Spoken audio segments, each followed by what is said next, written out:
well, it's Wednesday night. It's Spain tonight as well. Lots on the table, lots of battling. The title contest is still alive and kicking. And Jack, it's only taken us 10 rounds. We're on the 11th. It's all to play for. Boromant goes on the inside and takes the lead on the final lap of the race. Now it's side by side between Boromant and Warner, but Boromant's got the inside. Literally a guest star here in this phenomenal race. Cameron Dowd looking to take P2 in his very first PSGL F1 PC race. Incredible to say the least. You see that Putin still lead. 1.5 seconds. DRS is the name. Takes the lead on the final lap of the race. Good evening, everybody, and a very warm welcome to PSGL Season 36, round number 3. And we're going to a circuit where we haven't been to PSGL at a very long time. It's, of course, Monte Carlo, the Circuit de Monaco for the Monaco Grand Prix. And if you like Hungary, you're going to like Monaco as well, most likely. Or maybe not. My name is GeForce, and joining me once again in the commentary box, we've got James Head. James, how you doing? I am doing very, very well, Josh. Yes, as you mentioned, first time since season 32, we are here tonight in Monaco. The Principality, of course, does throw up a little bit of rain sometimes. Could have a heavy rain shower coming through the marina. I'm really looking forward to this one. I'm looking forward to it too, and yes, it does sometimes throw a bit of rain, not as much as previous circuits. And what we've seen in F2 is it's going to be in the night time. I don't see some night weather at the moment, but you never know in F1. So it's going to look very spectacle here in the night time. We've got some stewards reports to go through as well. And we did see that Renz won last week as well, which is the man I predicted for the race win. He was the man who really shone through this, but he had to work for it.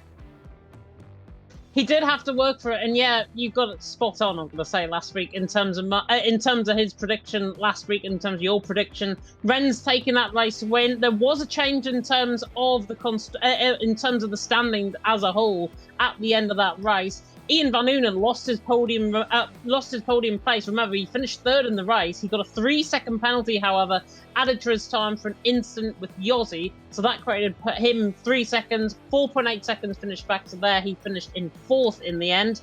Also 3-second penalty as well for the man who finished in 5th in Barak. He got a 3-second penalty for causing a collision with Flopban. I think we commentated it on stream, so you can go and watch that back a little bit later on. And then also Jeroen picking up a 10-second penalty, 3 license points to his license, and that was for causing a collision with Jeroen along with Nuth. That was when he was coming into the pit lane. That was caught off stream. I did see the POV of that after when Nuth sent it through. And also, Jess, GLGL getting a 5 license points and will be excluded from round 3 of the championship, 10 points on his license, and that is a result of crashing out on purpose in an extreme manner and potentially visually distracting other drivers. And what does that do to the championship standings? Well, Matteo, by 2 points, is leading the way. And obviously with GeoGil not here tonight, that is going to help him massively in the standings. Quite a few drivers are missing tonight, so that could be interesting in terms of the gaps as well. We got last week's race winner, Renz, in 3rd spot. Volakongan in 4th on 12 points, joint with Yossi and Cameron Dowles, who made his return last week as reserve. He's back racing tonight, though, which is a relief for Cameron's dad, who's in the chat. Hello. We got Keke in 7th position on 9 points, and we got Ian Van Uven in 8th. One of our predictions for a potential race win tonight. I'm not going to say who predicted that. Flopman in 9th on 8 points. And we got Ryan in 10th on 6. Then we got Erpet, Gustav. We got Zorzo, Noof, Barak, Stefano, Tim, Cadiddle, Marios, and Jeroen. And constructors, James, do you want to go through that? Yeah, Constructors standings. I've just literally sent a message to Matteo. Constructors standings, Alfa Romeo, Sauber, of course. They're in the Constructors standings in Alfa Romeo. We're seeing Sauber on the stream. 28 points leading the way from McLaren in 2nd on 25. Williams in 3rd on 22, thanks, of course, to Renz's win last week. Mercedes in 4th on 12. Alpine in 5th on 12, Haas in 6th on 9, along with Ferrari also on 9, AlphaTauri in 8th on 3, Red Bull in 9th on 2, and then Aston Martin nil. Boy, Jeroen and Justin definitely have got to get that act together. You didn't see me, by the way, on the cameras. It's currently raining out on track. Yeah, it is currently raining out on track. Luckily, it's not raining too much. It's just intermediate conditions. And Monaco was first used in Formula 1 back in 1950, and it was a Sauber stroke Alfa Romeo car that won that day. Juan Manuel Fangio, who won multiple races around here. And like you were saying, season 32 were last year. Louis Valentine took the victory with Tom Roberts and Tiger Hardy on the podium. Then season 30, Matthew Older won. Season 27, Wilson Hughes. Season 24, Ickelblock. And season 22, Jarno Otmir as well. And I do remember Casper Jensen winning, I think, in one of the esports cups as well around here as well. And there was also a good race in the E-Series a while back. So great to see. So the track map, you can see here, 2.074 kilometres, 19 turns. I know it's 2.074 miles, sorry, and it only has one DRS zone in towards the start, finish straight. And it's either going to go well or it's going to go complete chaos. But we got quite a lot of drivers out there on track. I think the first driver that's going out on track is going to be one of the Ferraris, and that is Tim, who is back this week. Now, with the track so damp and heavy as well, it's going to be hard for their tyre to get up to temperature because the tyres will be cold anyway. It definitely is. The swimming pool section is literally going to be like a swimming pool out on track here in Monaco. Flopman's actually the first man out on track right now. He's actually coming through Anthony Noj on the run toward the line in towards turn number 1. I famously crashed around here in my league race that I did on this game. Definitely not one of my proudest moments. Flopman, though, lucky not to do that. Nearly hit the wall, coming through turn number 1. Getting out of the way there, Renz on the left-hand side, who now comes up the hill in toward my favourite section of the track, Massenet, where you can see a little bit of outside overtaking sometimes around here through there. Now through Casino Square at turn number 4, and on the run down in towards Mirabeau at turn number 5. And a 21-1 in the first second, you can see how really tricky these conditions are. The car just sliding the way away from him. Now trying to go drifting pretty much on the Grand Hotel hairpin. Now coming through turn 6, then through the right-hander now with Mirabeau Bass at the bottom end of the hill at turn number 7. And then in towards Portier now at turn number 8. Looking very nicely done indeed. Now coming through the tunnel section, the driest part on the track. He now comes through here on the run down in towards the Nivelle chicane. And the Nivelle chicane will definitely catch the driver right on the left-hand side. Definitely caught Flopman out. He's so slow coming through there. I think a snail could have went quicker as Flopman made that mistake. Just real locked basically coming into the corner. Now through to back at turn number 12. Then through the swimming pool section. A 1 minute put 8 in the middle sector. Definitely not on par with what he would have been expecting on this first run. Now coming through in towards Raskas at turn number 17, and then in towards Anthony Noj at turn 18 and 19. Flopman looking to try and repeat a good form around here on this game as he now comes on the run to the line. And even with the mistake, just 21.4, not a bad lap at all, but it's still plenty of time to find on that lap. Because I think you're on mute.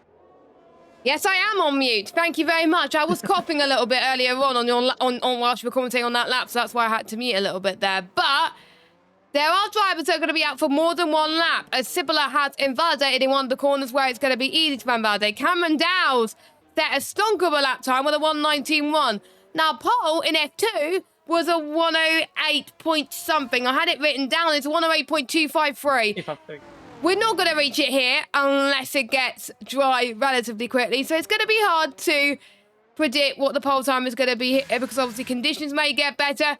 It may get worse and it may get heavy rain. You never know. But we have more people going up to the line. It's Keke. He's the next driver up to the line now. 1:21.004. Then we have one of the Alpines. That is Yossi as well. My pick for the race win tonight. Don't know why, I just went for somebody random, and he goes 4th fastest. Not too shabby at all. Zorzo as well. He is invalidated. Never mind. Last week's race winner is heading towards past the swimming pool chicane. Looked very committed through there. Didn't see what his middle sector was going to be, but through Raskas, just about avoids the wall. That is one of the challenges that we put in our notes tonight. Is going to be the barriers. One mistake will be enough to ruin a driver's race, and Renz goes up to the line with a 1:20.266, so not quite enough for pole position. It's going to be quite hard, James, to see who's on the lap and who's not, so we just got to keep our eyes crossed, and Cameron Dowles goes top again. Cameron Dowles, I think, has just proven your point. It's going to be very difficult to try and see who's actually on a lap time because it's intermediate compounder tyres. because they need to get more running in. The tyres are more durable as they go through the session. Gustav, by the way, hit the wall. He's into the pit lane, so he's going to be backing off his lap.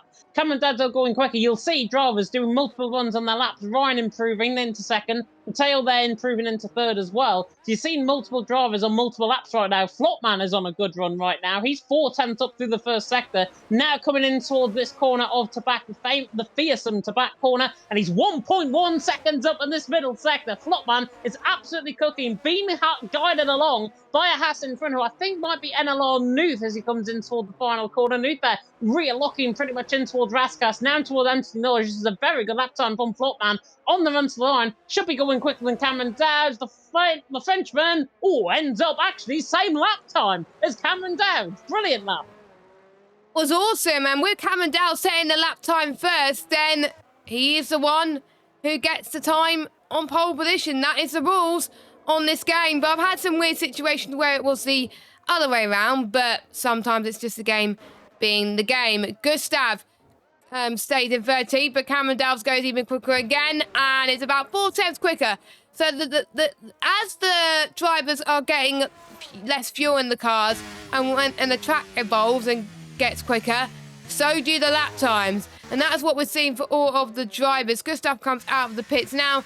So does Keke. Any more drivers going up to the line? I think we've got one of the Alpines again. We've got Cipolla, who's looking even quicker on his lap time. It's going to be a 1:18.6, and he even beats Flopman's time. So it's proving my point perfectly. We got one of the Mercedes out on a lap time. He's about to start one. That is Volakongan, and his teammate is right behind him. Renz, I believe, is getting towards the middle sector. Yossi hanging across the line. This is looking pretty decent, but not quite decent enough to get pole position. It's a 1:19.5. Then we got the Haas of Noof. No, it's not Noof. It's Ian Van Oven heading to pass the Swinburne in, and I think he's backed off his run. Yes, he's backed off his run. He's going to go again. What would you do in these conditions? What would you do to prepare for your lap? Because what I would do is I would get a banker lap in first. So I would do my out lap, do a lap with no ERS, and then start to push, because then your tyres will warm up better. Is that what you do, or would you do something different? I'd do something different. I'd personally go for an out lap, then go for a full run, back up in terms of the battery again, and then go for another flying lap, just to try and utilise those tyres to good effect. Ian Van Oonen is exactly doing this right now, coming down the hill in towards Mirabeau, and he's not looking too bad in the first sector. He's a 10th.5 down. This rain, though, is beginning to ease out on track, which is going to be noticeable. Of course, the intermediate compounder tyres can dispose of 25 to 30 litres of water per second around this track, so you will see a dry line forming. I'm on board with Ian, and there's definitely a dry line coming now through in toward Portier, through in toward the tunnel section. Of course, one of the driest parts, if not the driest part on the track right now. He's there in 8th position, because Volakongan's just improved into 7th, 19.6, ever the consistent man in the intermediate conditions back in the past here in PSF1. Whether or not you can show the form here, though, in Monaco remains to be seen. It's Cameron Dowd down on top, M. Sapala second, Flopman there in third in the early stages still of this qualifying, halfway through qualifying, and Cameron Dowd down on top, Sapala second, Flopman there in third. My prediction, by the way, down in 9th. Your prediction, Jess, Yossi, in 7th right now. So you are definitely gloating over me right now here in the commentary box with these predictions. Again, second week in a row. Yossi there in 8th, Ian Van Oonen in 10th. But there is only 200ths of a second actually separating them. Mateo's backed off a lap time. So was Flopman. He's back into the pit lane. Kazizel, I think, has backed off as well. And there's not many drivers actually out there on a lap. Looks like Volakongan's going again. Baki, however, is improving. The former F1 Esports Challengers man, who did get benched in F1 Esports Challengers. I don't want to make that point any further this season. Baki now coming through the final corner. The TF10 man on the run toward the line. Does he go quicker? Yes, he does. Goes 10th and ahead of Ian Van Oonen, and actually sets the same lap time as Volakongan. Typical that there's quite a few people that set the same lap times tonight, and it's a circuit which is even more difficult. So it shows the high caliber of drivers. It shows that these drivers put in a lot of practice, and some drivers joined a bit late, which means they were still doing a bit of sweating before this race, which is respectable because you want to put a lot of practice in. If you don't put a lot of practice in, it's definitely going to show tonight throughout these laps, because it requires a lot of precision. Kazizel, I think, is going to be starting a flying lap now, so I'll keep an eye on him very soon. Ryan is starting a run. Volakongan is 4 tenths down, so I wonder if he's backed up a little bit. Let's watch Ian Van Hooven again. Let's not watch Ian Van Hooven again because he's invalidated as he drifts into the pit lane. I'm just trying to see anyone else on the run. I don't think so. So let's keep on board with Cadiddle as he heads towards the Mirabeau section, which I find quite difficult in this game. I don't know how these drivers tend to drift it, not gonna lie, but yes. There were a few drivers that were asked about the mentality and how they focus mentally before each race, like pre-race rituals. So also said he tries to remain the same mentally as in practice. Staying calm is important. Sort of though, if you can tell me how you stay calm during a race, I that'll be much appreciated. Oh, and someone's hit the wall, James. Yeah, because just on his lap time, he was improving by 1/10.5, but Nivelle chicane claims its first victim. It was not actually on the inside curb as you go into the corner. He got that perfectly right. He just went so far deep on the right-hand apex and then just pretty much oversteered over towards the wall. And because he was so far over, that barrier where John-Eric Verne, I think, in Formula E actually hit around here, he ended up in that wall where John-Eric Verne did. Luckily, they weren't involved in an incident. It was just only him. Because Izzle there, down in 6th position, not good, but he is going to go again. Yep, he is going to go again, of course. I don't think he's got any damage. But as I was saying before, because it'll hit the wall, it's nice that some drivers can stay calm, but there's some people that just want to go for it as well. Noob is quite the opposite. He wants to have a clear mind, but he likes listening to music and will talk with the people in his party and not stressing out too much. And he knows he could do well when he just does his thing and gets into a good rhythm, so he tries to present himself and thinking and worrying about everything. I like to have music before the race, just to get in the mood, but I don't like it during the race, because it distracts me. I like people in the party, because no one in the party, it kind of like makes me a bit, feel a bit nervous and have a lot of anxiety, so I can see both sides to it, but if I was to pick like a mentality, I just want to try and stay calm, but a lot better than what I'm showing at the moment, and have music before the race. But during the race, I won't have music. But people would have different mentalities going into the race. Yeah, definitely. So I'm honestly the opposite compared to Nuth. Nuth is a very chill guy, but I'm completely opposite. I want no distractions whatsoever, even if it's up from my parents coming up upstairs. Just have the noise-cancelling headphones in. It is just literally me and my thoughts when I'm out on track. Sometimes it works, sometimes it doesn't. However, while Jess was going on with those points, Cameron Dowds did improve. Renz did improve as well. First and second now for the Scotsman and the Dutchman there in second. Sapala there in third. The Flopman in fourth. Sapala is just on a lap time. Cameron Dowds is just going even quicker and quicker. With 18 flat, I may as well just stop commentating right now of who's going to go on pole, because it could literally be anyone right now. Sapala is improving through that first sector. The Alpine now coming through the middle sector, nearly getting off put by Williams, completely drifting the way through the Nivelle chicane in the background. That was quite hilarious. Sapala, though, is 7/10 down through the first sector, through the middle sector. He is not improving. It looks like Flopman is. Yossi goes fourth. Not a bad lap there at all from him. Currently my pick there down in 15th position. Not looking great for Ian Van Hooven right now. Flopman now on the run line. Should go second with this lap. And he does. 18.3. Good lap time there from Flopman. And now back to where we were. Coming down on top. Flopman in second. Ren's there in third. My pick, Ian Van Hooven, really needs to get on with things. I did predict him more for the dries than I did for the wets. I do know he is quite good on the inters around here as well, but down in 15th, not good so far. I think he will need to step up a little bit more, and let's just say these lap times are what I could do in the dry on race trim at the start of the race, which embarrasses me quite a lot. And as you were talking about Ian, he unfortunately has invalidated. So that is our first commentator's curse of the stream, courtesy of Mr. James Headers. Gustav finishes off his run and he invalidates anyway, but he's going to dive it into the pits. So we've got 3 minutes left to go of qualifying. It's time for you to get your predictions in the chat. Who do you think is going to get pole position? Is it going to be any of our top three? Could it be people below that? Sipilar's been looking good. Noof's been looking good as well. Matteo, who's leading the championship, he will need to step up a little bit as well. So we'll see what he could do throughout the session as well. Tim is on the lap. He's on the fresher rubber, so he's going to have less pressure right now. But there's going to be other people that are seeing what he's capable of and will know when to push and when not to. So lots of unknowns, but it's time to get your predictions in. Mustache in the Twitch chat saying up NLR. So you're probably guessing which drivers he's rooting for tonight.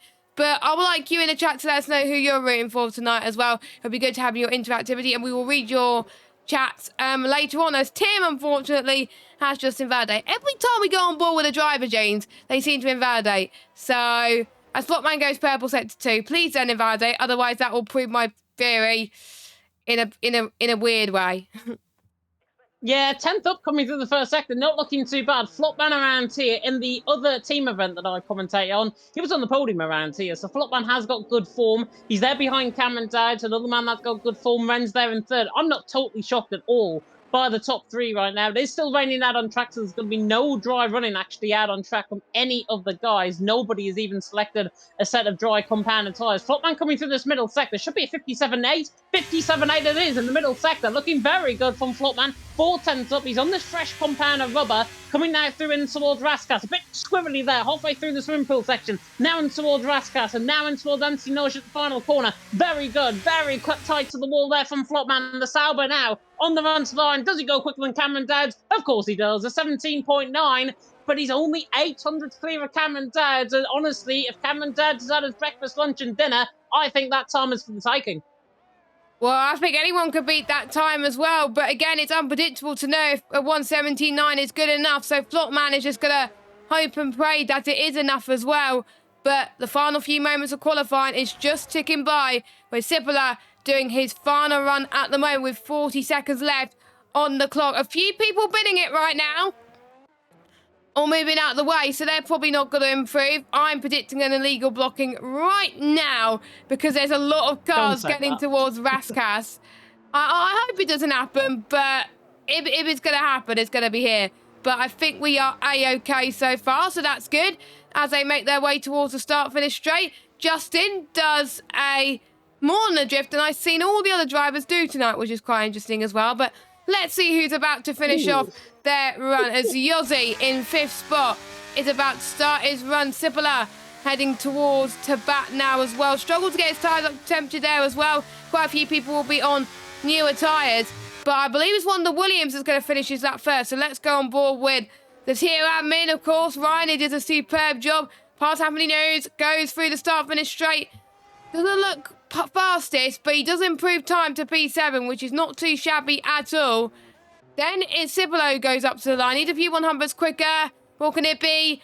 4th place for him. We've got one of the Astons up next. That is NLR Justin. He goes into the pits because he's invalidated. We've got Volakongan who's invalidated. Kazizzle's on the lap right now. We got Cameron Dowds is on a run as well. He's looking very, very good. He could be the man who could beat Flopman. Start, finish straight. Could this be the man to spoil the party for Flopman? No, it's not. Only a tenth slower than Flopman, so maybe a 1:17.9 could be enough. Except if last week's race winner has anything to respond to. Can he do anything? No. Stays in 3rd place. Yorley's still out on the run. We've got Tid Hattis is on a run. Van Uben's going up to the line as well. He goes 7th fastest. I'm trying to keep up with who's on the lap. Matteo goes in 3rd. That's a decent lap for Matteo. Yorley goes up to the line, only 7th fastest, and Gustav will be the last one to cross the line, and he's invalid. So it's Flopman, who is topped by just under 1/10 of a second. And I was watching a ball with Cameron Dowd, and where he lost that was in that middle sector. He made 2 scrappy mistakes, one coming out of Portier, and then one coming out through the Novelle chicane, and that put him completely on the back foot. He was a 10.5 up through the first sector, ended up 4 thousandths down in the middle sector. So you can just assume how much time he lost in that middle sector. About 0.2 of a second he lost. Gained that time back, wasn't close enough though, and in the end, Flopman takes about 0.08 of a second. The top 3 are separated by a 10th, dead on. Very good qualifying from him. Flopman, the Frenchman, not the Jamaican as he was last week. Flopman out on top from Cameron Dowd in 2nd, Matteo there in 3rd. Then a big chasm of a gap for Monaco in the wet. Big chasm of a gap to Renz there in 4th. Kazizzle there in 5th. Sapala there in 6th. Yossi there in 7th. Ian Van Unen in 8th. Jess has got another prediction right so far. Keki there in 9th, with Baki there in 10th. Second covering the top 10, including Ryan and Nuthe, who are 11th and 12th. Then Volokong in 13th, Zolza 14th, Justin 15th, Tim in 16th, Gustav there in 17th. We'll be back, of course, after this intermission break from our sponsors, GTA.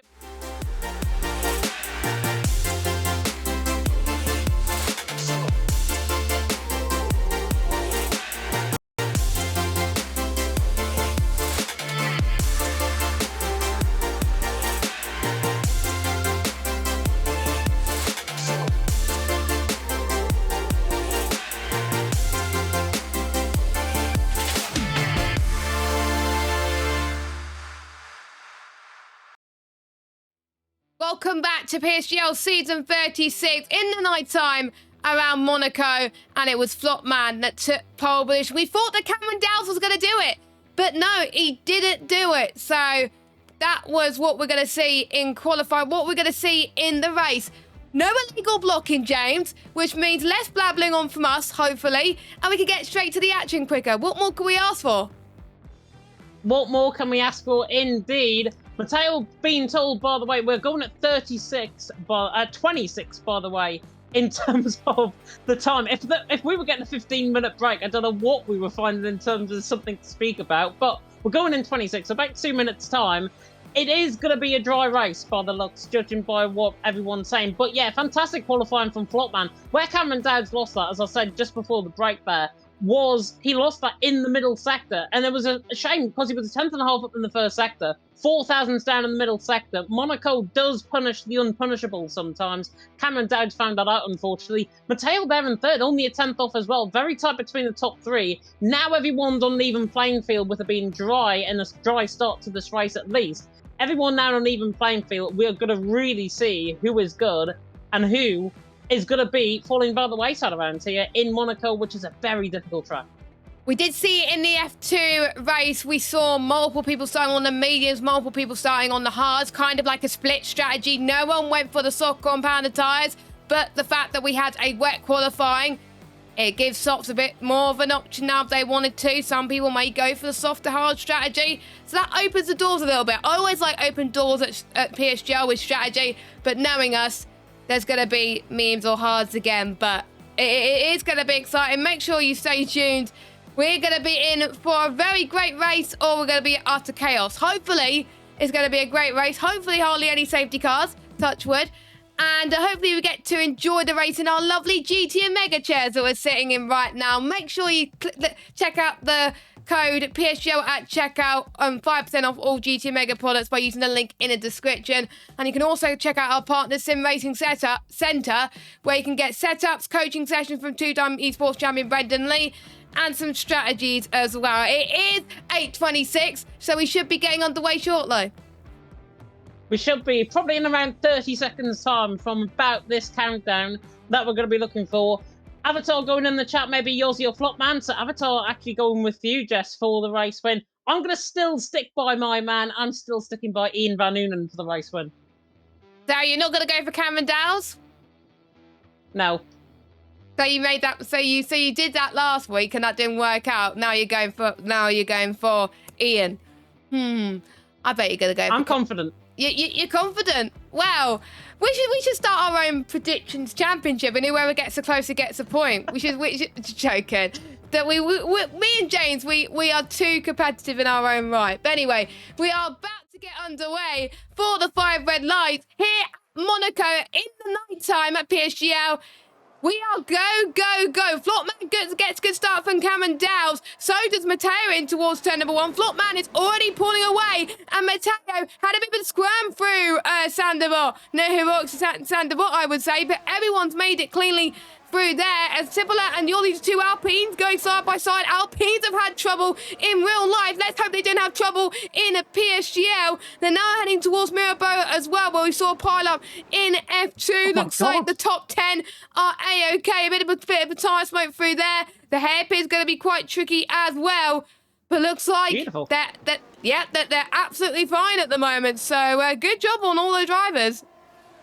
Yossi's right on the back of Kazizel. Kazizel's on the set of hards. Yossi's on the set of mediums. Yossi needs to get this job done. Now in towards the Nouvelle Chicane. He's going to be outside of DRS range compared to Renz in behind. They were all going, by the way, Kazizel and Yossi, side by side, throughout pretty much the entirety of the first sector, up through Mirabeau, and then through the entirety of the middle sector, and now they're right on the back of the coattails of each other once again. Brilliant battle through the first lap of the race. I don't think anybody has got damage either, so everyone has behaved themselves so far. Flopman leads the way by 5/10. Cameron Dowd in second, Mateo there in third, Renz there in fourth. But because Kazizel and Yossi had that aggressive fight in the mid-pack in fifth and sixth, Kazizel now is 1.6 seconds out of range to Renz. Renz on a set of mediums ahead of him. Definitely going to be putting him, Yossi, Ian Van Noonen all under pressure. Ian Van Noonen as well on the back of Yossi as well. But Yossi wants to try and get this job done. Up the hill through Mirabeau. Looks toward the inside line. Might look for the switchback coming out of Mirabeau and Casino Square. On the run down and towards Mirabeau once again. But Yossi there on the back of sixth position. On the back of Kazizel. But Kazizel has lost that DRS to the back of Ian. That was quite tight for the likes of Yossi and Kazizel there. It could have ended up much worse, but we are starting to see separate DRS trains from Kazizel has fallen off from Renz, which shows the pace at the side-by-side into the tunnel. That's very risky, but Yossi gets the job done, and he's back up into fifth place. He's got to get a good exit in towards Tabat, which he does, which is a great job from him, and that train is starting to close in just a tiny bit as well. So impulse section can be tight for Yossi, but he does that good as well. There's a lot of bumps, and if you're using simulation damage around here, you're almost certain going to get floor damage and underbody damage if you do that. But luckily, it's standard damage, so they would have got away with that as well. Flopman setting the fastest lap of the race so far. Mateo has ran out of, hasn't got any DRS to Cameron Dow, so the top two are just going to be running away with it right now as well. Not much overtakes currently, and you can tell I think everyone has put in the practice, because there's hardly any mistakes at the moment. Saying that, there'll probably be a mistake on the next couple of corners, so I won't say anything more. Ian Van Hooven is looking quite good as he makes his way through Mirabeau, and he's trying to get past Kazizel actually. So Kazizel is struggling a little bit with his hard compounded tyres. Ian Van Hooven is on the medium, so he's got the better grip, but watch out for Kazizel later on in this run. His tyres will warm up a bit quicker, but Ian is not that far behind because he's on much better rubber and on the medium tyres, but he's not going to go for the move yet. He's just going to be patient. He's got plenty of battery. He doesn't want to use too much in the space of a couple of laps. Yeah, definitely not. I don't think drivers will use a lot of battery in a couple of laps, certainly, because it's probably wasteful for their chances. Mateo just dropping outside of DRS range to Mateo there as well. Could be outside of DRS range.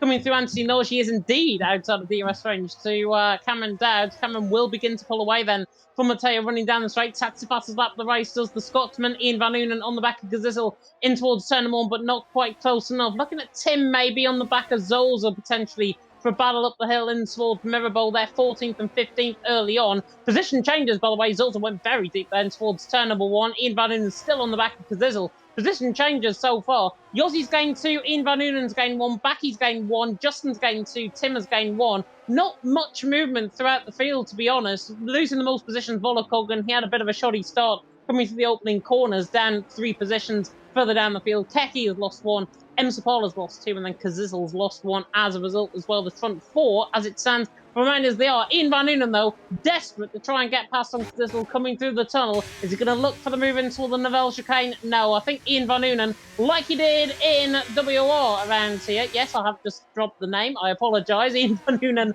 on the back of Kazizel around here in the other league, I should say. He was very quick, and Ian Van Noonen is definitely going to try and get Kazizel either forcing the pace here, or Ian Van Noonen needs to get this job done and needs to get it done immediately.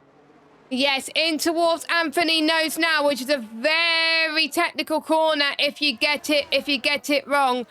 And Ian Van Hooven is closing up just a little bit as well. And this is a track where high downforce is very, very key. There'll be, or every single driver, I'm almost certain, is going to be running 50-50 wings. If you don't want 50-50 wings, you're going to struggle. But there might be some people running 50-49, like me, or 49-50. But as long as you're running high wings, you're going to be all right. If you're not, you're going to struggle with the car. So if people are running default setups, you can definitely tell. But it looks like people have got the setups that they need today. So that is always great to see on that front. But you can see Ian Van Hooven closing up in the tunnel. I don't think he's going to get past just yet. Not much overtakes being made at this moment in time. They're just being a little bit patient, which, to be honest, I don't blame the drivers. You don't want to burn your battery up too quickly, and there could be a chance for a safety car, so you want to be saving it. You want to be pushing your tyres pretty much towards the end of the stint, not now. As we're seeing more penalties, one from Gustav, actually. What happened there?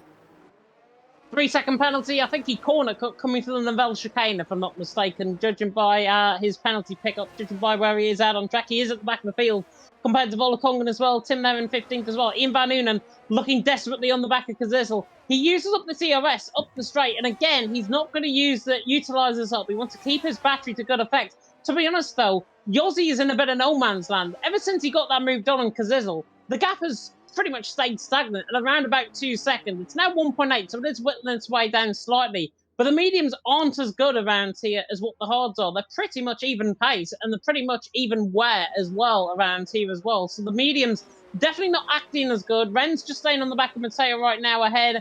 Yossi is getting closer, visibly out on track, as Ian Van Unen on the back of Kazizel once again. The Nivelle chicane is still on the back of him. And again, I apologise if there's nothing really we can ride and ball with, because anything is just happening in the midfield right now. Kazizel and Ian Van Unen 6th and 7th position, but Ian still. If I was him, I think there's just a matter of time where impatience will just take over, and Ian Van Unen will just absolutely send it somewhere on the back of Kazizel. I'm thinking if I was in his shoes right now, I would have tried to maybe force a move into turn 1, maybe up the hill and towards Massenet at turn number 3. And now, speaking of which, is he going to do this? No, because it'll cut the inside line. Ian Van Unen gets a good switch back, and maybe up the hill and towards Massenet. Is the move going to happen for Ian Van Unen? Because it will give him room. But that Mercedes is like a Minister of Defence of Monaco right now. Cuts him up towards the wall, and Kazizel, good defensive driving there. Ian Van Unen cannot find a way through. Kazizel making that look like the widest Mercedes out there. Honestly, it looks like one of the boats in the marina right now. That is a very fast left-hander. If you get that move done there, then you'll feel very, very good. Beautiful move through Massenet in towards Casino Square there. Nice control from Kazizel. This battle's going to go on for a very long time. This won't be the last move we see into Massenet, not going to lie, and into Casino Square. So watch out for them for the rest of this race as well. And look at this, Ian is still around the back, heading towards the back, as that was a move done by him, and he's hit the wall. Ooh. He's hit the wall, so he might have got some minor damage there, and that's going to allow Kazizel to close up a little bit. And you can't see the cameras on screen at the moment, but I quickly glanced on James pointing at his screen as if I could see it. It's like, don't point at anything because I'm not going to see it. But anyway, I just found that quite funny, to be honest. But I think Ian's got away with that damage. Yes. Which is good. Yeah, he has. I think it's just a glancing blow on that right side end plate. But now he's free. He's now beginning to pull away from Kazizel. You can see that very visibly. 6.5 tenths of a second coming through Massenet and Casino Square once again. Beautiful part of Monaco, by the way. If you've ever watched a YouTube video of walkthroughs and everything around the marina or anything, or just a general walkthrough, Jeremy Clarkson and Richard Hammond and those going in the Renaults around here in Top Gear. This track, honestly, this is a beautiful part of the world. Ian Van Unen there in 6th, Kazizel there in 7th. I'm not saying that I do want to visit Monaco. I would definitely love to. I don't have the money, and I don't think any of us would have the money to visit Monaco. Let's be honest. Ian Van Unen, though, in 6th, just getting a bit of a corner cut going on there through the Nivelle chicane. Kazizel there on the back of him. But again, visibly, the mediums aren't as good compared to the hards. The hards just beginning to stay within range of the mediums. I would have predicted the mediums to fall about 12, 13 laps into the race, and then you're just struggling throughout. But Ian Van Unen now, because he's got Kazizel on the back of him, it was tactical as well from Kazizel to just stay within DRS range. But you know Kazizel, he likes to try and eye up the inside line of turn number 1. Volakongen in, Zolzo in, and Tim, sorry, you're into the pit lane. Volakongen and Gustav go through. But Tim and Zolzo into the pit lane. Tim is onto a set of hard compound tyres. Zolzo's onto a set of medium. So I can only think Tim has picked up damage, which he gets a front wing change for. Zolzo didn't, and I think that's a tactical decision for him to the end of the race. 30 laps in a set of mediums. Yeah, which I think's going to be quite tight as well. So there could be people that are doing a 2-stop. It has been done in other leagues, and they could get some punch territory. If I last these amount of laps on the mediums, I would die. So fair play if you could do that as well. Maybe he's also hoping for a safety car, but Tim, his hearts can, I think, get to the end quite comfortably as well. So he's going to brave it. We have seen it done in the past, haven't we, in PSGL, where we see people go onto the hards for about 30 laps to the end and they make it stick. But to be fair, there was 1 or 2 safety cars, so that helped them a little bit there as well at the start. But they're not going to get that at the moment, as the night sky around Monaco looks absolutely magnificent, by the way. Cameron Dell's still not able to get past Flopman, even though he's right on the back of him. Free Massenet now heading towards his left-hander, heading towards Casino Square, where we could see the move being done now. Cameron Dowles, he's just been burning his battery too much as well, trying to get past, but he just couldn't do it. Flopman, on the other hand, is roughly on the same battery too, so it's an even kettling for them as well. Reigns, on the other hand, is fighting with Mateo. This could be an interesting fight. The battles are starting to get closer and closer, I think, as the hards or the mediums start to wear out for some people. Yeah, very similar to other commentaries that I've done as Tim's picked up a 3-second penalty. Very similar that around about lap 10, lap 11, the action begins to get going. Cameron Daz, as you mentioned there, Jess, has burned up a lot of his battery. 32% he has got coming through the swimming pool section. Flopman's just sitting pretty, 73%. So whatever Cameron Dowd throws at him, Flopman will have an answer, and he'll have an answer in bucket loads. And honestly, the way this race is progressing, I think Cameron Dowd has been too aggressive in terms of his ERS usage. And he do not want to be aggressive around this track in terms of ERS usage. And Cameron Dowd's finding that out, 35%. But what I can say about Cameron, and I think I've said this in other commentaries as well, Cameron is probably one of the best ERS savers of the entire field. So that battery, you can already see, 37%, it's just ticking up, ticking up. He's got this real lift and coast measure that he has going into the corners and just picks up extra percentage of ERS where other drivers, 99% of the field, probably won't. And Cameron Dowd is so good with his ERS management, he's beginning to now tick that battery back up. 84% for Flopman, 43% for Cameron Dowd. And Cameron Dowd, I think that as the laps tick by, you'll begin to see that change. You'll begin to see Cameron Dowd have much better battery compared to Flopman, and that's just because of the nature and the style of driving that he has. Yes, and you can recharge quite a bit around here compared to previous track, but if you lift and coast more, that is where you gain the most in recharge, and that is what Cameron Dowles is doing. Other people could maybe potentially learn from him as well, but that's going to help him big time coming towards the end of the race, where everyone's potentially going to be starting to push potentially on a set of the medium tyres. I assume he's going to go onto the medium tyres towards the end of the race, potentially halfway into this stint as well. And we got a pit stop already for me, Ian Van Uven, who's going to go on to a set of hards, I think, because I don't think any other tyre will get to the end, and he can't go on to another set of mediums anyway. Hard compounded tyres. So he's going to try and get to the end as well. So is Noof, by the way. So both Hassids have came into the pits. Noof a lap ago. So where is Ian going to go in relation to his teammate? He's just going to come out ahead of him. Yeah, easily ahead, and Nuth actually will get within DRS range on the back of Ian Van Unen. But Nuth has got a target to aim at. That's his teammate, and they should work together. Both of them are in the Hassers.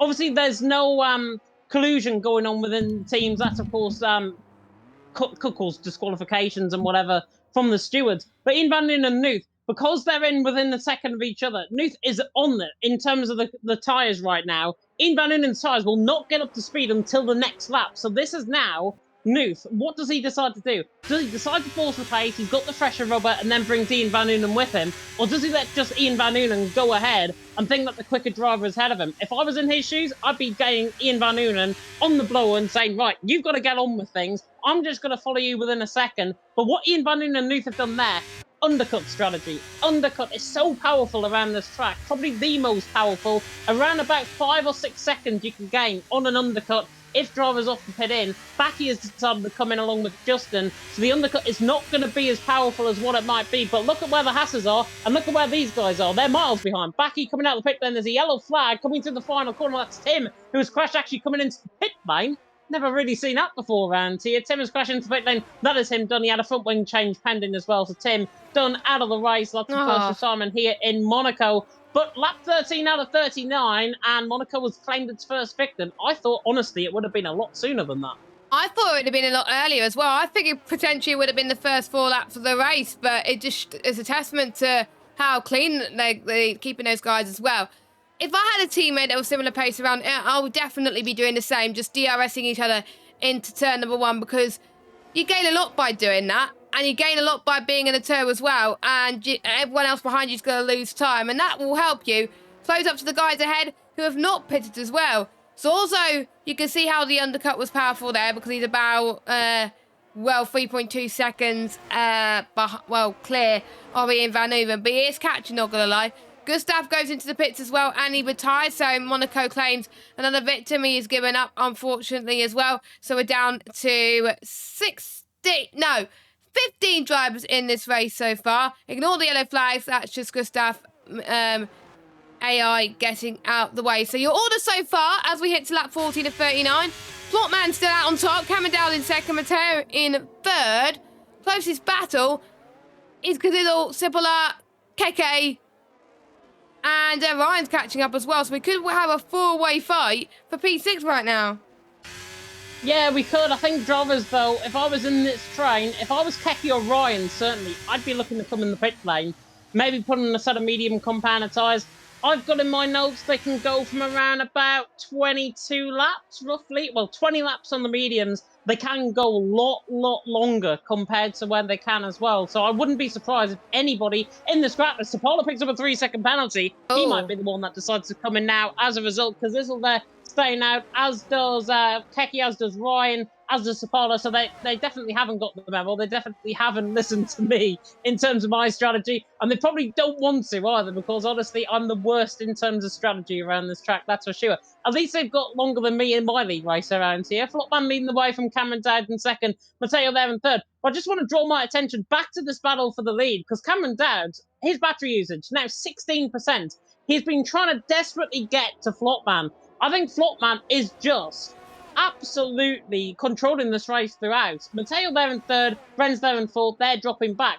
It's between Flopman and Cameron Dowd. Unless there's a safety car that comes in this race, this will be the front two. This will be one of them winning the race by the end of it. Flopman leading, Cameron Dowd in second. Flopman seems to have every answer right now compared to Cameron Dowd, and it's not often we see, Jess, Cameron Dowd having to work for something as hard as a PSF1 victory of Monaco.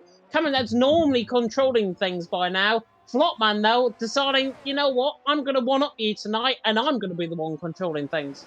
And I believe it's that going to be Flopman's first win, because he technically had a win in Australia, but he had a penalty. It'll be his first official win. Yeah, it'll be his first official win. And to be honest, usually the man who starts on pole in Monaco tends to win the race. We saw that with Louis Valentin, who dominated that race, to be fair. But that race here in season 36 is just getting so much closer.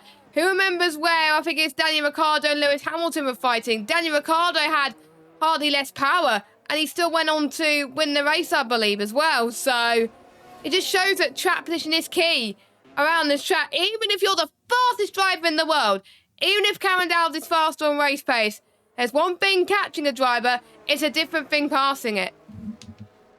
Yeah, look at his ERS again, 6%. I don't know why he's doing this, to be honest. I just want to literally take control of that car myself and work up the battery again, because Cameron Dowd, it's peculiar to what he's doing. He's not coming in the pit lane. Matteo is still staying out there and behind as well. He's losing time, but it's not going to gain him that much coming down the straight. It's only going to gain him, what, maybe 5 mile an hour here and there? Is 5 mile an hour really going to make a difference here in Monaco? No. Flopman leading the way has got a real element of control over this race right now. And do you know what? It's really refreshing to see, because Flopman is normally this driver where he is very aggressive in terms of a battle. We saw in Australia, he picked up a penalty as a result of it. But now, in Monaco, he just seems to be controlling things. Again, in the other league, he was very, very aggressive in terms of his defence. I think I called him the Minister of Defence for Monaco in that commentary. But Flopman there leading the way, Cameron Dowd in second. Flopman has this element of control. People that won't believe in me when I said Flopman is a very good driver and he needs to show it. This is him showing it right now. Believe in Flopman. We've had believe in Black Box. We've had believe in Bas Dramer, I think, in the comment section before. But believe in Flopman, because I tell you what, he is doing this really, really easily right now. And look, gap now, pretty much a second. Cameron Dowd's 3-second penalty. There's the nail on the coffin already. That is a shame for Cameron Dowd, and he's already falling out of DRS as we just talked about him, which is a shame. So the The pressure got to him. Matteo's in, Ren's is in, Yossi is in. Well, I can see why Ren's and Yossi went in because they're on the mediums, but for the likes of Matteo, he started on hards.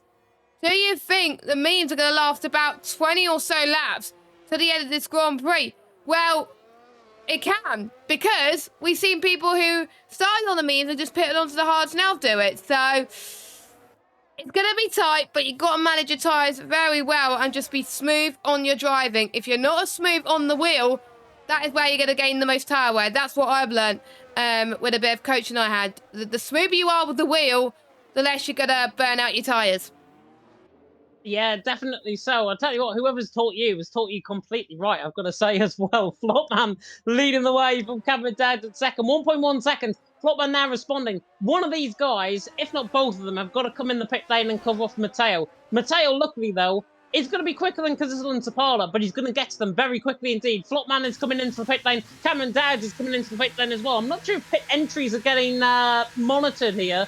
But put it this way, Cameron Dowd was a lot wider compared to Flopman coming into the pit lane. That might be a 5-second penalty. I'll check. If it is getting monitored coming his way, we'll definitely have a check. I don't think anything was mentioned in the stewards' briefings. But now because Cazzizzle and Sapala are going to... Oh, they're into the pit lane, so they're going to free up Matteo. Matteo now coming through the final corner. He has gained time, but not by much. Flopman leading Cameron Dowd in second, and Matteo, once he gets going, he is going to be maybe within a second of Cameron Dowd by the end of this lap. It's going to bring him into it, but Flopman still has that element control in terms of that battery. Look at the battery, 62% Flopman has got. Cameron Dowd on 19, Matteo on 16. And in fact, that is going down because he's trying to catch and has set the fastest first sector out of everyone. And in behind Jess, Renz, who came, Zolzo came in the pit lane very early, is now holding up Renz an absolute treat. And he's also holding up our 2 picks for the race win as well.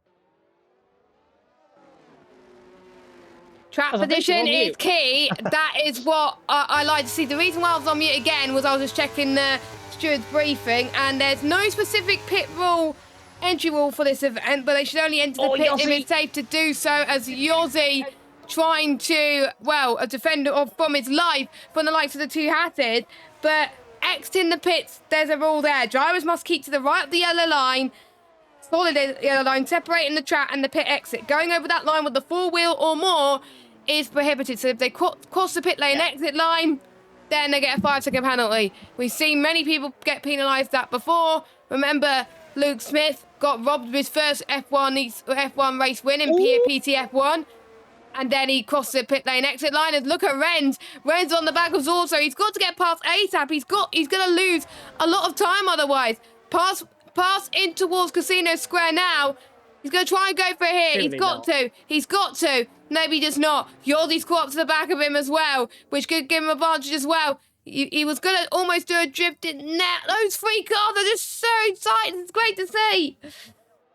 Yossi, Renz needs to save up his battery first and foremost, but he is going to try and get the move done there down through the tunnel. We saw with Ian Van Oon a little bit earlier on in this battle. Renz now on the back of Zolzo, but he's using up that battery. Zolzo, again, like Flopman ahead, has got so much more battery in hand, he can just try and fight off Renz and fight off Yossi until it's hard to contend. And what this is going to do now, because Zolzo is on that set of mediums, he deserves to be there, by the way. He does not want to give up this position, and he does not have to give up this position either. Renz and Yossi are going to have to do it the hard way. They're going to have to find the weakness out of Zolzo right now, and that weakness could be the cornering. Coming out of the corner, Zolzo now under pressure from Renz Thomason. Renz on the back, the winner of last week in Belgium, as Matteo picks a penalty as well. Tries to go around the outside centre, but what a... Even with touching the barriers, and now Yossi's going to get them both up the hill. Yossi now gets Renz up through Mirabel, in towards Massenet and Casino Square. Brilliant stuff through Sandoval, up the hill. Brilliant stuff by Yossi. That is full credit to that battery usage. Yossi there in 4th, Renz there in 5th, Zolzo there in 6th. Renz pulled off a brilliant move, albeit on Zolzo. Yes, there was a bit of contact. It takes balls to go around the outside there. Fantastic stuff from there. Zolzo, though, 4th, Renz in 5th. Zolzo has just been done like an absolute kipper. Yes, that was very brave from Yossi, not going to lie, trying to go for the move as well. And he's up to 4th already, and he's on hard to go to the end of the race. It's like the writing's on the wall for him. But don't forget, we saw with Zorza, he was able to hold on for so long because trap position. So it's not going to be easy for him as well. So bearing in mind, there's one thing catching, like I said, there's another thing in trying to pass around here because it's just so difficult right now. Cameron Dowles has pretty much definitely fallen out of ERS now. He's definitely struggling. So it's Matteo on Cameron Dowles. So we'll see what the other drivers can do elsewhere as well. And Avatar called Yossi to the pits at the right time now. So good to see you all in the chat. Some people were saying that it was too early for the hards on lap 12, but we'll see with the likes of Ian and Noof if they're able to make it. But the ones who pitted like they did is when I was expecting them to do so. It's just about managing it now, and hopefully they haven't got too much tyre pressure, because otherwise their tyres are going to overheat like crazy around here, especially in the nighttime as well, in midnight. If you are liking the action, by the way, make sure you leave us a like, hit that subscribe button, and hit that bell if you are new. And if you are watching us on Twitch, which I know quite a few of you are, thank you to those of you who are watching on Twitch, twitch.tv/PremierSimGL if you're not following us already. And hit the subscribe button, not hit the subscribe button, hit the follow button. And oh, this is very tight in the back as well. There's action going on everywhere. We got Renz on Yossi, which he's gonna do. Yossi's got damage. Yossi's got damage, so he's gone in. So is that what the ooh was for then? Yeah, it was. I was a ball with him, and I didn't want to cut you off, but he hit the wall. He hit the inside wall coming through to back, and when you hit the inside wall at to back, you're gonna damage the right side end plate, and that's what Yossi did. Unfortunately, now down in 13th position. Unfortunately, it seems for Jess as well, as because this will ties into the pit lane as well. Definitely seems like Yossi is not going to be winning this race. I'm now looking rather smug in the commentary box because Ian Van Unen's now in 6th position and is attacking Yossi potentially for this 5th position as well. Might not be the race win, but at least I'm kind of getting one over on you from last week with Renza's prediction. Yes, I mean, I'm kind of glad I wasn't on board then, because you probably should have seen the look on my face going from smiley to not good. But I'm not competitive, I promise. But there are some yellow flags. That is what. Oh, that is Cadiddle. That is Cadiddle's retiring in the pits as well. That is going to allow the Hazard to climb their way up there, which will be great to see. So hopefully no one will get caught up by the AI of Cadiddle, which has been done before when ghosting is off, but luckily ghosting is on, I believe. It's hard to tell at the end of the day. Flopman, yeah. Flopman, I think, struggling with his means a bit more than Cameron Dowles. So I wonder if Cameron Dowles has been saving a bit, is going to use to his advantage. But if Cameron Dowles gets past Flopman, he's got to make up 3 seconds, because otherwise his race is over. Yeah, definitely not. Oh, follow Congan looking to the inside and Justin further down the field. I thought he was going to look for the move up the hill and towards Massanane Casino Square there. The Norwegian looking to try and fight this move. These are for final point scoring positions as well. But yeah, coming back to your point about Cameron Dowles, he's definitely saved a bit on his tyres. I think Flopman's gone aggressively. Keki's in the wall, and that's a safety car. He's gone straight on, I think, at Sander Bot at turn number 1. So that is Keki out of the race, unfortunately. Safety car has been deployed. The pack now will begin, of course, to get up. Flopman is into the pit lane. He's staying within that yellow line. Cameron Dowdes is into the pit lane as well. In fact, Cameron Dowdes stays out. Flopman is into the pit lane. If Matteo comes in, which he does. Oh, he had a half-hearted look there coming in the pit lane. Matteo is into the pit lane as well. Cameron Dowdes now is the one that is going to be absolutely done for out on track. He has got a hope. Unfortunately for him, the safety car has already come out, so he will be getting onto the back of the safety car this lap around. The safety car come out about 30 seconds later, he'd be fine. But now, Flopman on a much fresher compound tyre, on a fresher set of mediums, he's there in second. From Matteo there, Jess, I think that's cooking on softs. Yeah, he's there in third on softs, come out ahead of Ian Van Unen, who's there in fourth. Matteo is now going to be the one to watch in this race because he's on the fresher tyre. Yeah, I'm going to keep my eye on Matteo, to be honest, because he has the best opportunity to try and get past cars ASAP. But it's all well and good being on the softs, but if you can't get past, the softs are going to feel absolutely horrible. Optimally, it lasts 11 or 12 laps. How long have we got until the safety car comes in? I think around about lap 26, 27. We will then have They'll be fine. 12 laps to go until the Grand Prix. Yes, you're right, James. It will be enough. So I can see why people have gone for it. Renz, was in for soft, so Zorzo, Ryan, Sibylla, and Yozzy. Yozzy's like the cat with 9 lives, I'm going to say, not going to lie. He's literally just come out of the pits, and he's going to try and catch up, hopefully. But again, it's going to be hard to overtake. I don't know why Ian, Noof, and Backy have stayed out, to be honest. They're going to be on the hardest rubber. They're going to be on the oldest tyres. They could get absolutely swamped. But if they pull off the defensive dreams, they could still be on for a good result. Don't forget top 10 score points. And we got Backy that's into the pit lane. Yeah, I was going to say, one of them has actually listened to you coming in the pit lane. Backy is into the pit lane. And Sapala has crashed coming through the Novell chicane under the safety car. I do not believe what I have just witnessed. God, yeah. I think, there he is on the right-hand side. Yossi just coming through there. I think he's hit the wall pretty much where, as I said, John Eric Verne did and Kazizel did in qualifying. I think he's hit that wall. He's gone pretty much bottomed out on the curb, the right-hand side curb, then falls all the way left-hand side.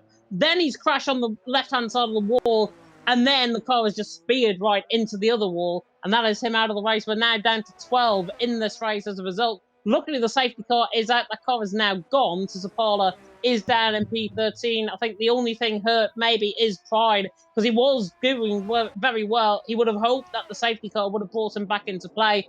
But Monaco, it is very difficult, this track. Even under the safety car, you can crash. And that's what we've just found out there with Sapala. Cameron Dowd's leading though. Flopman second, Matteo there in third. Ian Van Unen in fourth. Nuke there in fifth. Vola Congan in sixth.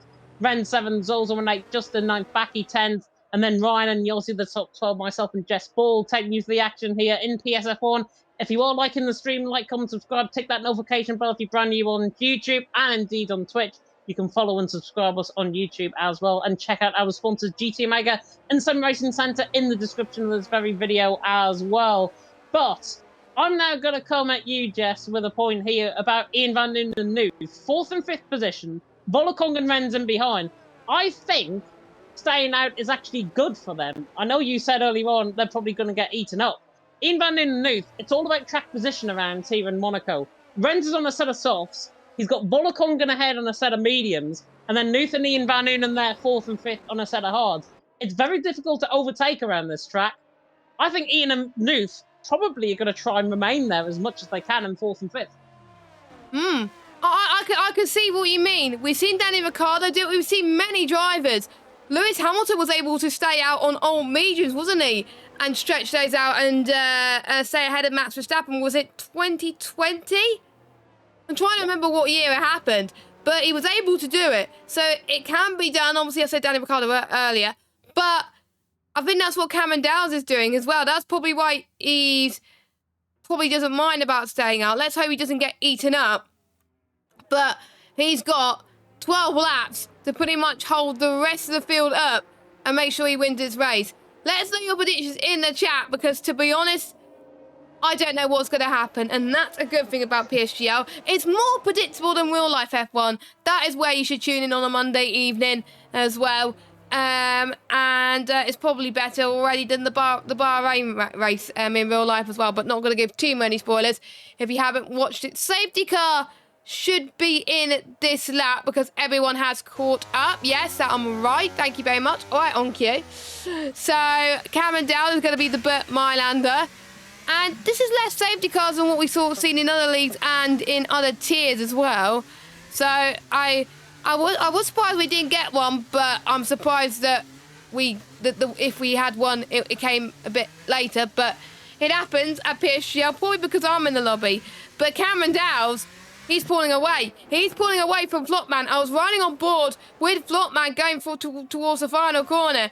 And Cameron Dowd is already 6 tenths ahead of Flopman. So he was able to time that perfectly to make sure no one would respond. You know who else has got a good restart? Renz. And also Matteo as well. He's pulling away from Ian Van Uven and as well as Noof. Let's watch Renz then as he tries to go side by side into the left-hander past Volokongan. But he can't quite do it. But he's well on the gearbox.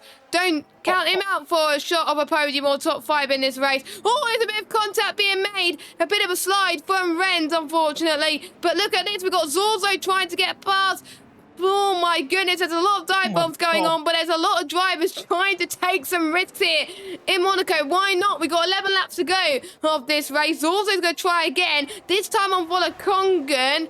No, Ren's going on Volakongan, actually. And Ren's does get passed up into 7th. My voice is almost dead. Great move, actually, by Renz. He won it last week in Belgium with a not too dissimilar move to Yossi on the final lap of the race. And Renz has just pulled one off there through the tunnel, which will definitely go down in PSF1 history as being very ballsy, but very good as well. Fantastic stuff from Renz. Volakongan nearly into back of nearly like a rolling car park as they come now through Raskas. Flopman, though, is on the back of Cameron Dowds for this race lead. Cameron on much older tyres compared to Flopman. Matteo is on much fresher tyres as well compared to Cameron Dowds. Ian Van Unen is getting into this as well as Nuth is in trouble dropping down the field. Cameron Dowds there into the lead. Flopman in second. Matteo there in third. They're 4.6 seconds clear. 4.7, 4.8. That gap is going up. And Zozo and Renta side by side through Massenane Casino Square. And he does get through on the run down the hill and towards Mirabeau. Backy to the inside on. And Justin, how on earth they fit that 3 wide? You're also looking to the outside on them as well. I do not know. Everyone's got through the Grand Hotel hairpin safely. The Sauber now Backy on the inside of Justin. I don't know what on earth is going on. Flatman's going for the race lead on the back of Cameron Dowds. This race has literally just taken off into the stratosphere. Here comes Renz on the back of Ian Van Unen, down towards the Nivelle chicane as well. 4th and 5th position for these guys. Ian Van Unen is dropping down the field like an absolute stone. Nuth dropping down the field as well, down into 7th. He can still stay there though if he wants to. Cameron Dowds, Flopman and Matteo for the race win. Everyone else, it's like pretty much bumper cars as they come now through and towards Raskas. Yeah, it is as well. You did say that it was going to close up like this and it's going to be harder than we thought to overtake. And we were right there as well. And the ones in the back, they haven't made as move as we once thought. But Flopman almost hit the back of Cameron Dowds there. That was very, very tight between the two of them. Matteo is probably going to go for a bold move, but Renz tried to go for the move on Ian. Matteo had a bit of a slide there in the front. We're seeing 2 battles at once, so sorry to jump off a little bit. Zorzo trying to get past Ian on the fresher rubber, but can't quite do it, unfortunately, as well. But sorry about that. It was just so much to keep up in so little time. It's absolutely crazy. Matteo had a bit of a slide, which didn't help, but he's still going to try and get past Flopman in towards a tunnel. Can he do it? Make a bit of contact. That's going to allow Cameron Dowds. This is kind of a bit of a bump and run. I'm not sure that's allowed at PSGL, but he's going to try and do it anyway. And Zorzo's got a penalty. Zorzo's got a penalty. Oh! Never. Well, that's not what you're allowed to do, but Flopman is ahead, but you're not allowed to bump and run like that, are you? I think Matteo was the one. He went for an absolute send to the inside line into the Nivelle chicane. That's where it all came from. That dive bomb from the inside line. I think Matteo could be the one in trouble here. Flopman there in second. Matteo there in third. It's now put them in a bump and run situation where Cameron Dowds is 1.5 seconds up the road. And another 1.5 seconds on top of that would put him outside of DRS range. But luckily, Flopman has got the tyres, so he can easily get back into contention if he wants to. 1.3 seconds of the gap. That gap will come down before the end of the race. Absolutely guaranteed, of course, unless we get another safety car. Backy on the outside line. Sanuth nearly forcing the move in towards Mirabeau. Oh, my word. Justin nearly in the wall there as well. In the background, getting very, very hard indeed. Pretty much like a car park as they come through the Grand Hotel hairpin. Didn't know the Grand Hotel hairpin needed a car park, to be honest. Cameron Dowds leading the way. Flopman there in second. Matteo there in third. Backy there on the back of Nuth trying to find this move down and towards the Nivelle chicane. This is what Matteo did last lap around. He goes for the inside line. Well, that's what Matteo should have done on the last lap. Nuth defended the position well. Backy there and they backed off. And I think Matteo is definitely the one that's going to get caught up in that with that instant. He might have a little bit of left side end plate damage on the car. If it is, it's minimal. He's losing a bit of time.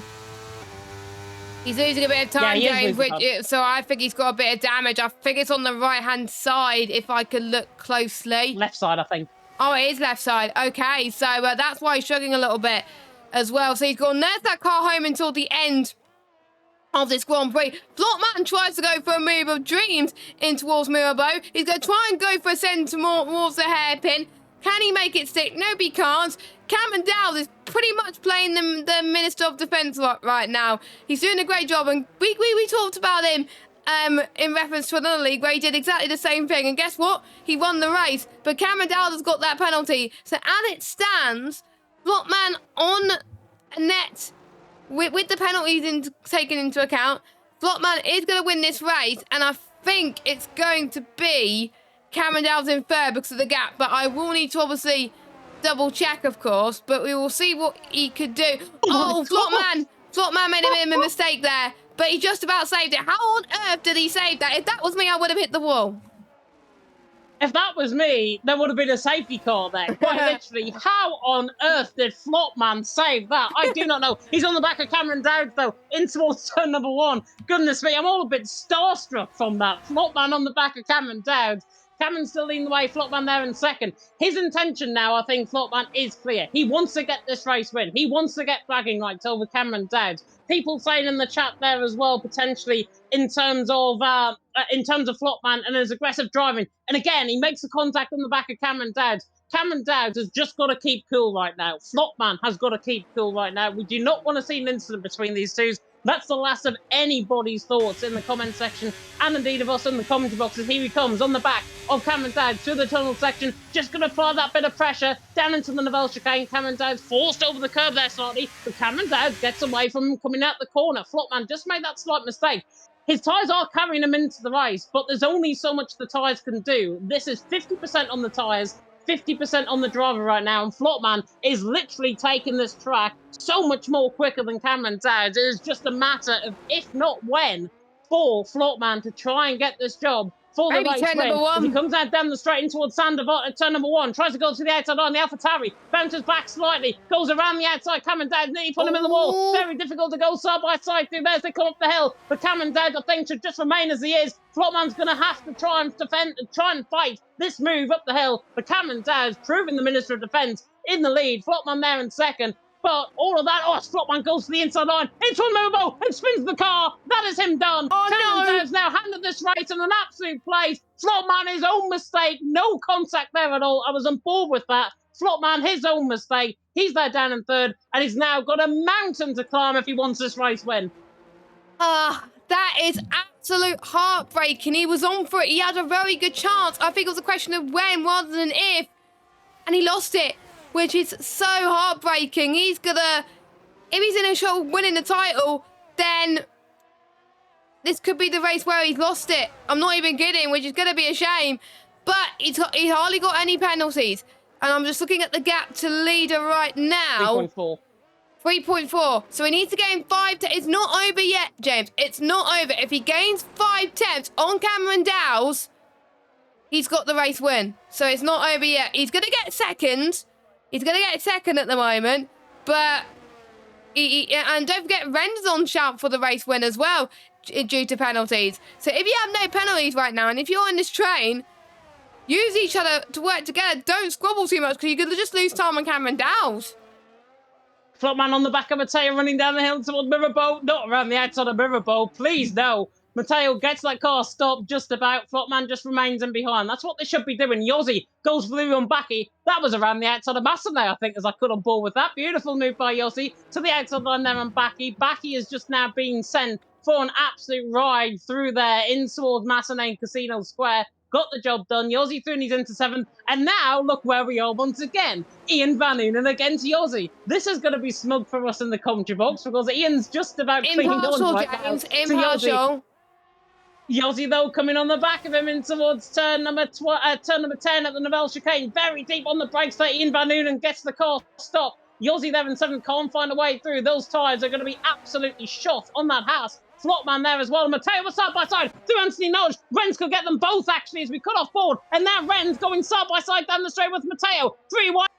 Turn 1, 3 into 1 doesn't go. 2 into 1 definitely doesn't. And just about Flopman gets out on top. Matteo there in 3rd and Renz up the hill into 4th. Now going for the outside line towards Massanane Casino Square. Matteo opts to back out. Flopman there into 2nd. Renz there in 3rd. And because of that aggressive squabbling through the final couple of corners, look where the gap is now. 5.4 seconds. And Cameron Dowd, as a result of a mistake by Flopman and aggressive fighting from him behind, Cameron Dowd has now just been handed this race on a silver platter.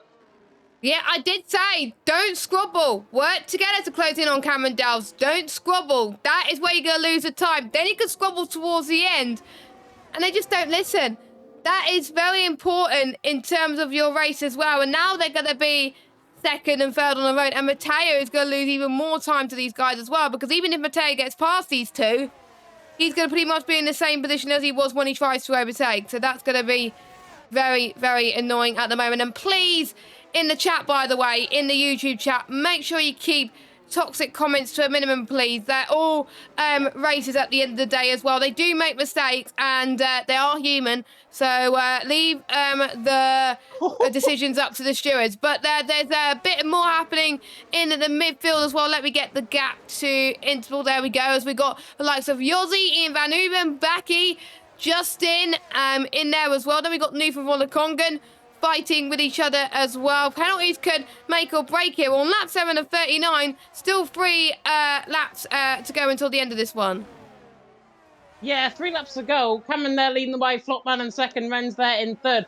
Drivers have got to be very, very careful. If they want to try and decide things, it's probably better to decide them maybe privately rather than on track. This is not a good look for PSGL. Oh, as Volakongan into the back of Nuth. As soon as I've just said that, there's an incident between Nuth and Volakongan. The 11th and 12th position, outside of the points for them both. They were side by side through the swimming pool section before that as well. Nuth there in 11th, Volakongan there in 12th. All of this race now just getting a little bit heated. They've got to decide this one way or another. I think it's better done privately rather than on track for everyone else to see, and it's a bad look on sim racing as a result as well. Yossi, as you mentioned though, Jess, on the back of Zozo, now coming through the swimming pool section, he's there for the taking of Zozo, but Zozo again, with his defence, has been really, really good. Yossi though, with his moves, has been even better. Tries it through Raskas, now in towards the right hand of Antinoj, in towards turn number 1 once again, the Alpine on the back of the Red Bull, flying through the pit limiter boards on the right hand side there towards turn 1. Yossi looks the inside line, can't find a way through. Yossi, very controlled and measured. Now we'll get the run up the hill in towards Massenane Casino Square. The Red Bull just about holding off to the back of the Alpine. But this is what drivers should have been doing. They should have just been sitting and taking their chances. Yossi is sitting and taking his chances, and he wants to try and take his chance on Yossi, possibly through the tunnel. This is what we should be seeing out on track. I know it's Monaco. I know it gets aggressive. No race is 100% perfect, but when it's too much in the comment section, when it's too much in the chat, then as sim racers, we're doing something wrong. Exactly. But Flotman's closing in on Cameron Dowles. 3.6 seconds. On newer tyres compared to Cameron Dowles, this race is not over. 3.4. So has Cameron Dowles made a mistake somewhere? Cameron Dowds is losing time because, remember, Flopman's on those fresher compound and mediums. He's on 13 lap old mediums.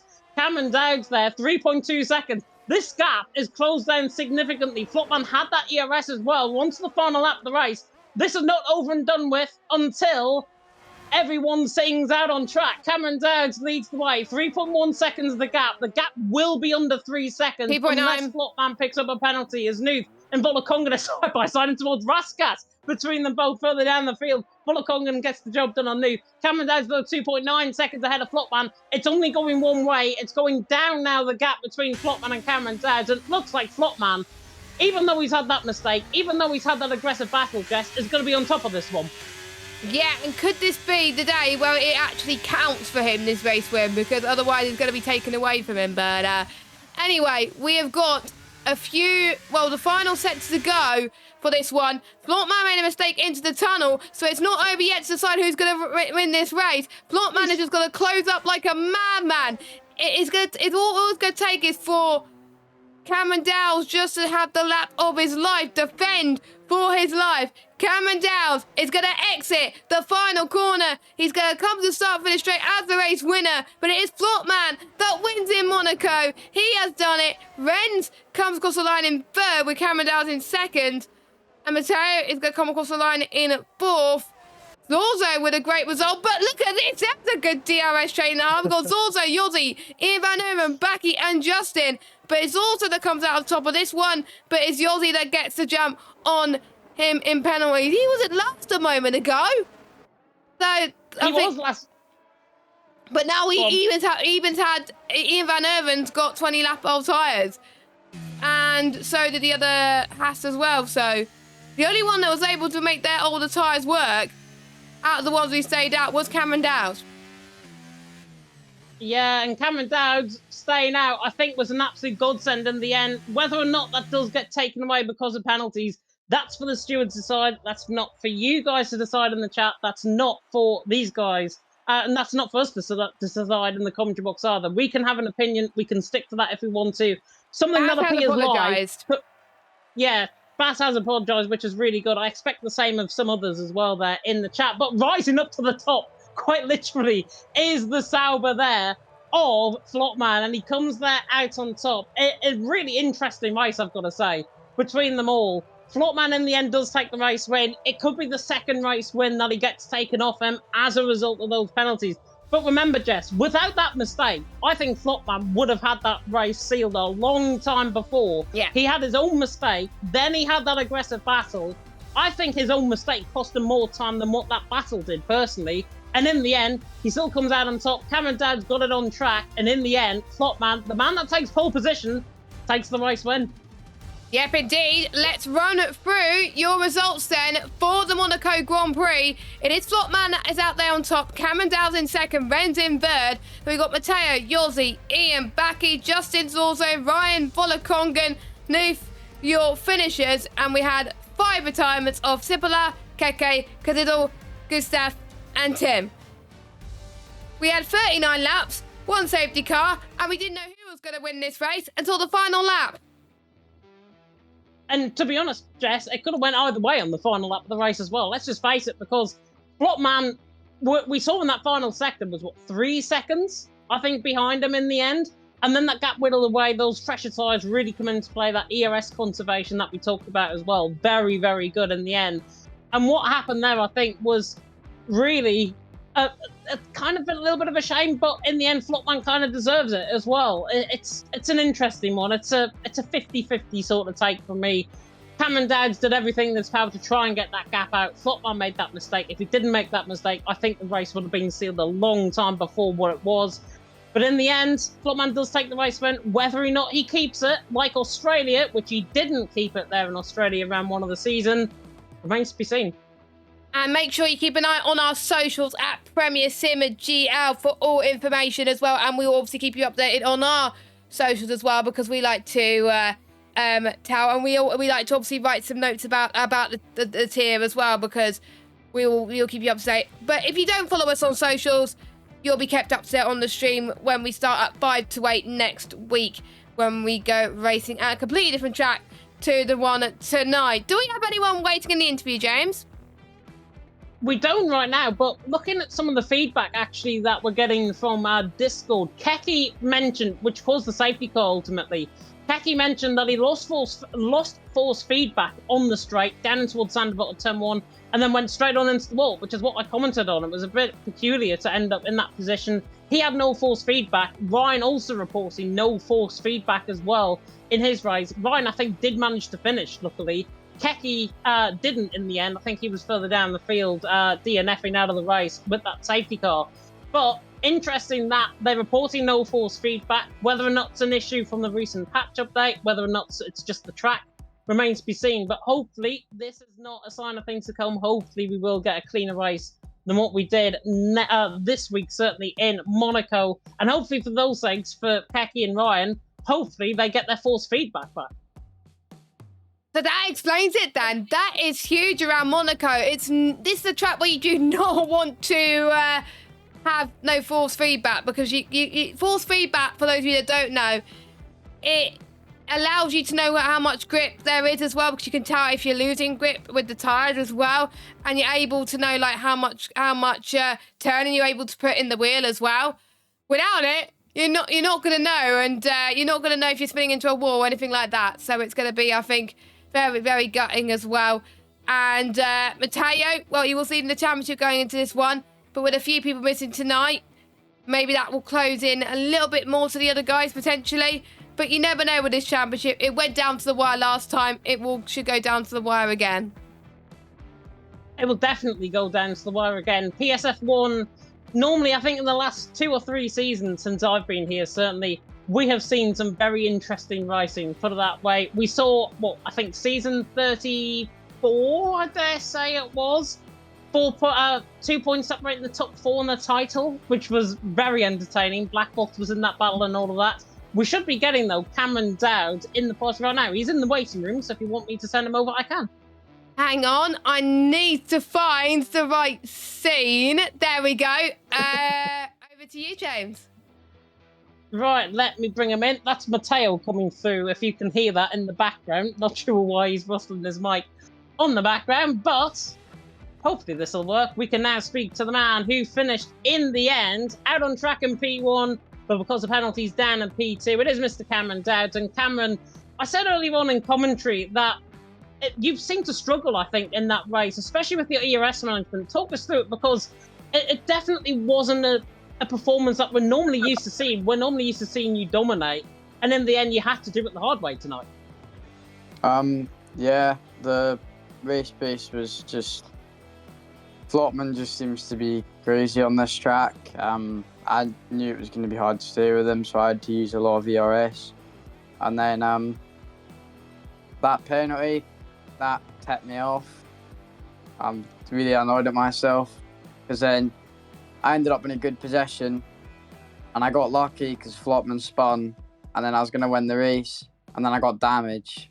I got orange wing damage with 5 laps to go, and that's why the gap was coming down so quickly. I don't know if you knew, but yeah, I'm not very happy with myself because that's 2 mistakes in one night. So I'm gonna have to work hard for next week if I'm racing and make sure that does not happen again, because I'm not very happy with myself at all.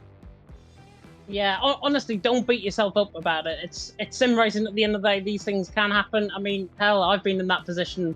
Even that time, Jess has probably been in the same position as well, where normally we want the best of ourselves, and sometimes the best just isn't good enough. And hopefully you will be able to come back, as you say, next week, going in potentially as another reserve. But talk us through that race. We didn't actually see you pick up damage. I think Jess might have referenced it in commentary. I certainly didn't. I thought it was more with the tyres coming down. Where did you pick that damage up on the final few laps? Coming out of the... I don't even know. It's like the corner before the penultimate corner. Like where you've got to just shaft it. Swimming pool? I can't really... Yeah, swimming pool. Yeah. I just went, honked over the curb, and then I just hit into the wall and got damage. So yeah, that was it. Yeah, right side end plate damage, I'm assuming, from that as well, which is really unfortunate. We saw that gap coming down, and then all of a sudden, Flopman on the final lap of the race, middle sector, it was 3 seconds, was hanging on by a thread. He was closing you down, though, very quickly indeed. But in the end, a very strong showing from you. P2, potentially going to be leading the championship, potentially after tonight as well. Talk us through what's going through your head going into the next few races of the season, and how you're going to improve, basically, from tonight. Obviously, you're trying to beat yourself up from it. How you're going to now turn that negative from tonight and finishing second into a positive next week. Well, as I said, I'm a donut and I didn't sign up, so there's nothing guaranteed I'll be racing the next races. But yeah, if I am, then I'll just give it my best, and I'll just probably I only practiced on the day. I did maybe an hour and a half of practice today, and I'm sure Flopman and a few others did quite a lot more, I've seen. So maybe I'll just, if I find out I'm racing, I'll just try and put a bit more practice in throughout the week. And yeah, that's all I can really do, and I'll just focus up. Yeah, definitely. So there'll be one person in the chat that's definitely still proud of you, regardless of the result, and that is your dad. I saw him in the chat a little bit earlier on as well. Congratulations on that P2, though. Jess, any questions? You nicked the question I was going to ask, so nothing from me. That's it from me as well. Go and enjoy your evening, Cameron. Right, thank you, YouTube. Very welcome indeed. Renz has mentioned as well that he is very tired. I'm not sure if we can even get an interview out of Flopman with potential communication issues, let's just say. So I think that might be the interviews done for tonight. Yes, the interviews will possibly be done tonight, but I'm about to have a sneezing fit, which is exactly the same time as I had a sneezing fit last night in another league, which is very, very annoying. I need to get rid of some of the dust in my room, most likely, as well. But what a race. What some great action. I think it got very spidey towards the end of the Grand Prix. Where are we next week? Well, we head to a track where it's overtakes galore. The Osterized Ring, the Red Bull Ring, the A1 Ring, whatever you like to call it. the Austrian Grand Prix, it always plays a special place in my heart at PSGL, doesn't it? Yeah, it does. The hills will be alive with the sound of 20 Formula One cars going around there in PSF1 next week.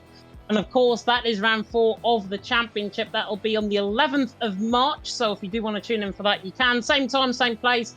Same with all the other tiers as well. On Mondays, all the console tiers run at 7 p.m. at 8 p.m. respectively. And then, of course, we've got Canada and France after that before what we normally have an Easter break, but we don't. We're having Portugal on Easter Monday, which is very, very neat indeed. Then Azerbaijan, Netherlands, Brazil, and Texas. Howdy to everyone over there in America for round 11 of the championship. They'll be coming your way soon. But Austria round 4, honestly, it is such a great track on this game. We normally get close qualifying. We normally get close racing around there. Let's hope drivers behave themselves, and let's hope we have a good race. Yeah, I hope so as well. I think I had a lot of TikTok moments around this track in quite a lot of PSGL seasons, so it could happen, but obviously it's not about me, it's about the drivers. Can we see the likes of Flopman be able to get a win again? Maybe could Cameron Dowles, if he races, be able to do so? Could Matteo pick up another win? There's so many drivers that could pick up wins. It's going to be close this year, so I'm really excited to see what's going to happen. And we can get our cameras on because Cameron has left the party. So thank you very much. So thank you guys so much for watching. Make sure you stay tuned for all the other tiers this week as they race around Austria. We got PCF1 on Wednesday. What track are they around, James, this week? They are around Belgium this week. So they literally come from us last week being in Belgium. They're there this week in Belgium as well. And then they've got the American doubleheader to round off the season, I think. Texas and Las Vegas. Ah, very, very nice. And on Friday, of course, we've got the E-Series as well, which is very exciting with Nathan and JGM in the commentary box there. And then we've got the normal PC tiers, like you were saying, on at Thursday at 7 o'clock and 8 o'clock. So, final plug of our sponsors. First of all, GT Omega. That comfy chairs again. 5% off all GT Omega products by using the code PSGL at checkout or use the link in the description. And also, thanks to our partners at Sim Racing Centre. They provide some lovely setups for the F123 game. You can also pre-order the F124 setups by using the code PSGL at checkout. You can get 10% off. With a new F124 game coming out, good incentive for you to do that. I forgot to mention that, actually. Thank goodness I did. You can also get that for strategies, and you could have some coaching sessions from maybe two-time esports champion Brendan Lee. We're going to leave you with our sponsors and partners at GT Omega and SRC. But for myself and James, we're going to go before I start having another sneezing fit. And we will see you next week for the Austrian Grand Prix. Take care, everyone. Bye-bye.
He's got the inside off, here he's through, on the left-hand side, hooks the apex, gets on the power nicely, and that is job done. Jarno Opmeer now, to the last couple of corners now, his finest drive, his greatest drive, and he's done it at the Circuit of the Americas. He returns to the top step of the podium. Once again, the GOAT is back. Jarno Opmeer wins the US Grand Prix in a stunning Grand Prix.